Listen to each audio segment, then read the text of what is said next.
this roster gets closer to completion, and it has to be cap compliant by 5 p.m. today, it's still not really close to being done, because at least one guy who got demoted yesterday is going to be back sooner rather than later. Good morning to you. Good Monday morning. I'm Dejan Kovacevic of DK Pittsburgh Sports. This is Daily Shot of Penguins. It comes your way bright and early every weekday. If you're into football and or baseball, I also offer daily shots of Steelers and Pirates, where you found this. Ty Smith got sent down. So did Mark Friedman, but I'm not a Friedman guy. You probably know that if you've been listening to this program for a while. Ty Smith, though, I covered this last preseason game at PPG Paints Arena over the weekend against, like 2/3 of the Buffalo Sabres. But what you're looking for with these exhibitions more than anything else are situations between teammates as opposed to what it is that the opponent is allowing. And believe me, Buffalo was allowing a lot.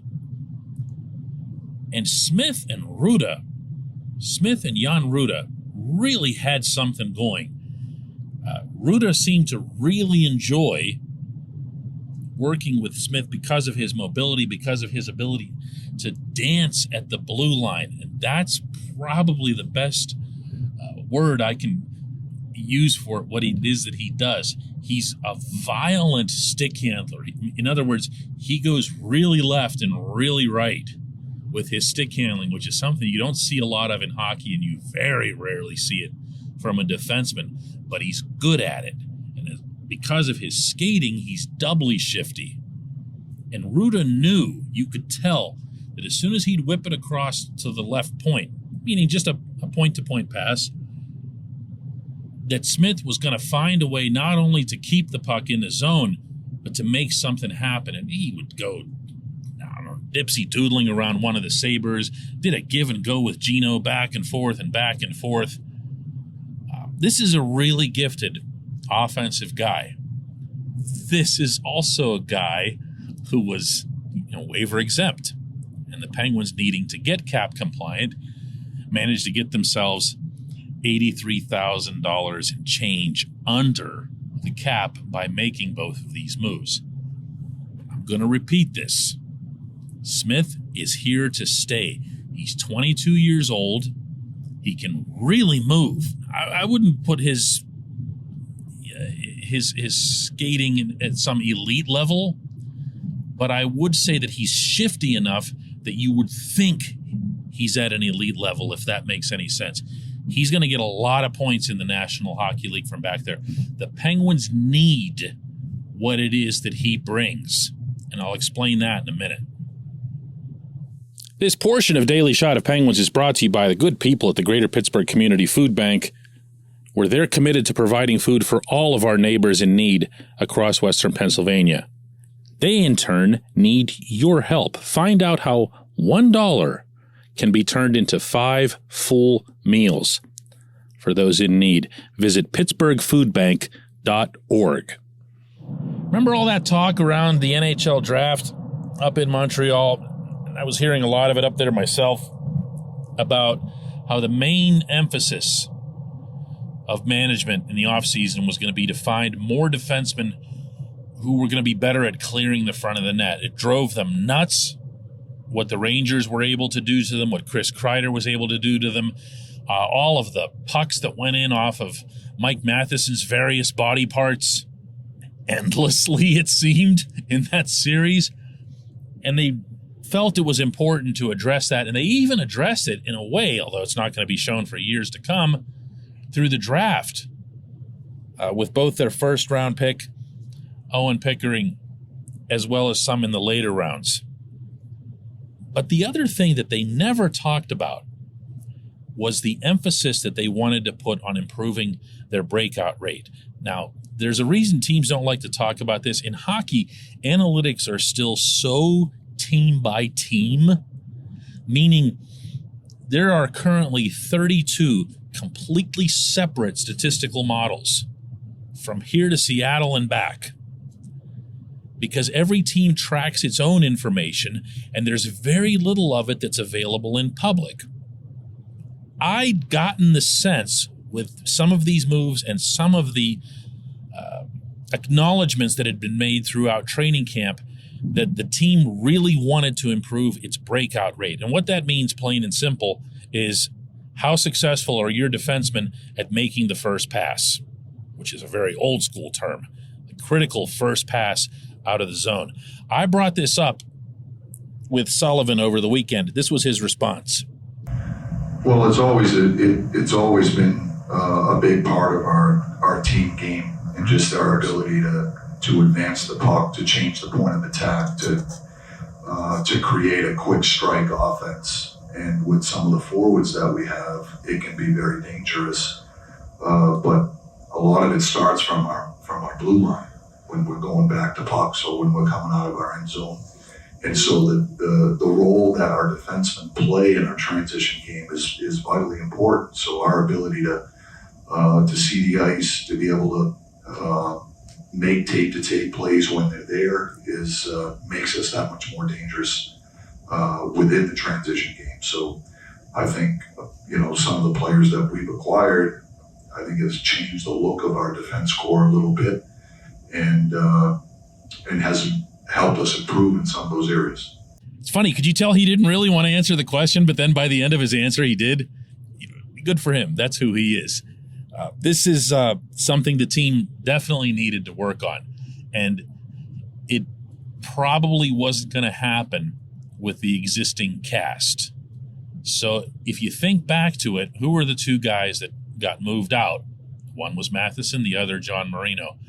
I still don't really understand what happened to Marino in Pittsburgh, how he could look like he was, Cale Makar Jr. as a rookie, and then become what you saw in that playoff series against the Rangers, with the significant exception of an outstanding game one that he had. But he was a part of this. He wasn't making solid breakouts. Matheson, on the other hand, was. The problem was Matheson was the breakout. Matheson was never interested in a first pass.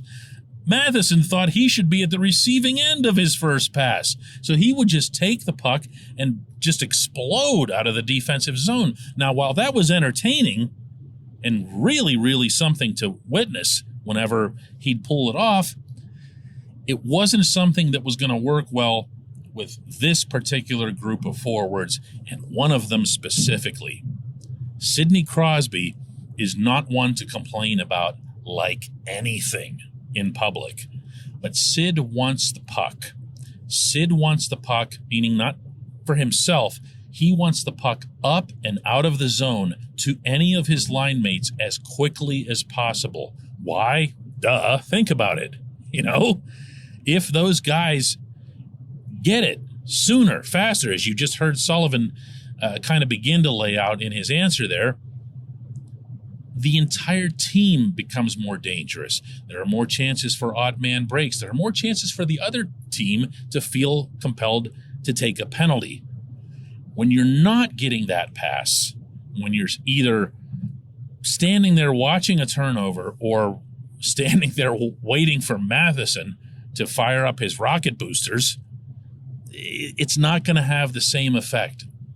So Smith will be a significant part of this, and so will Ruta. Don't underestimate that. He's thought of as more of a defensive defenseman. Watching this guy carefully in this preseason game, he wasn't shy at all about joining the attack. On one occasion, led the attack and ended up getting a quality shot on goal from the right side. So this core is going to be better at that, except for one player. I know. One of these days we'll get around to really, really discussing what's happened to Brian Dumoulin, but not today. When we come back, J1Q.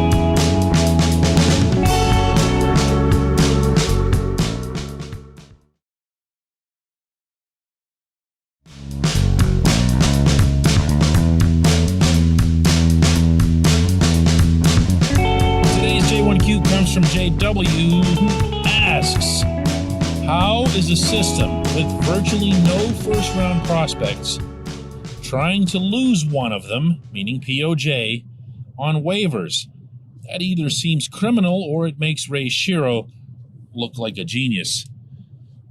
You know, we could have an entire show one of these days, probably better for an off-season thing, about Shero and the legacy that he left behind and how he really probably never should have stopped being the Penguins GM, except that he got so stubborn and tied down to Dan Bilesma. But I'll leave that as well for some other day. My problem with POJ isn't how the Penguins have handled him. It isn't that he was exposed on waivers. It isn't that they offered him up in a trade to the other 31 teams, meaning all 31. The problem is that all 31 said no thanks. And hence, the problem is he hasn't been very good. This is not an inspiring player to watch. He's not super fast. He doesn't utilize his size because he really doesn't have any. He's 6 foot whatever, but he's 150 pounds and looks like he needs to just spend a week somewhere eating cheeseburgers. This is not an NHL defenseman where you go, wow, man, look at the pedigree on this guy. He doesn't have a great shot. He doesn't have a particularly great first pass, which is supposed to be a big thing, as you just heard in the opening segment. And yet, we can't know this until Thursday night against the Coyotes, but he seems to be in line to be in the opening set of pairings for the game against Arizona, and I don't understand that. It looks like he'll be the guy who's now twinned up with Ruda. Other than the cap thing, it doesn't make sense. It's rewarding somebody for what? Just having been a young player in the system for a long time?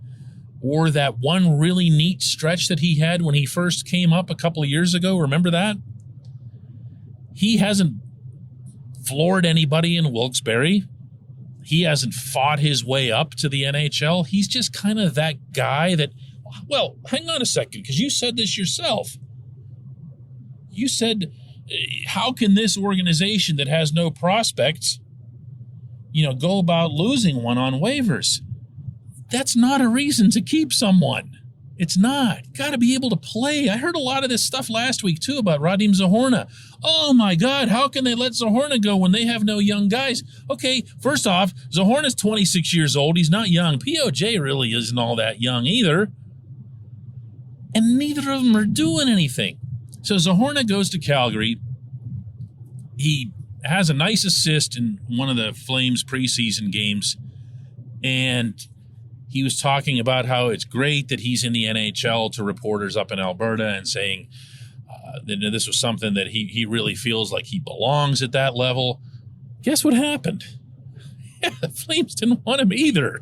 So, poof, there he went. The Penguins had a chance to reclaim him yesterday on waivers. Guess what? Pass. This thing that this fan base, I hate to generalize, so I'll say some in this fan base to cover myself, are obsessed over this idea, this notion that the Penguins hate young players and that they don't want them to do well or that they want to bury them. That's actually not the case, because that would be a good problem to have versus the actual problem they have, which is that most of them aren't very good. And there's a reason they aren't very good. They gave up all their first rounders for pretty much a decade so that they could win championships. Sam Poulin going down is at least something that we can talk about. That's an actual first rounder who's still young, still has pedigree, and drew all kinds of praise from within the organization at this camp, including Sullivan. Wonderful, great. POJ and Zohorna, no, man, no. To me, when I look at this system and the number of guys that I feel could be or should be in Pittsburgh right now who aren't, is one, and that's Valtteri Puustinen. I appreciate the question. I appreciate everyone listening to Daily Shot of Penguins. We'll do another one of these tomorrow.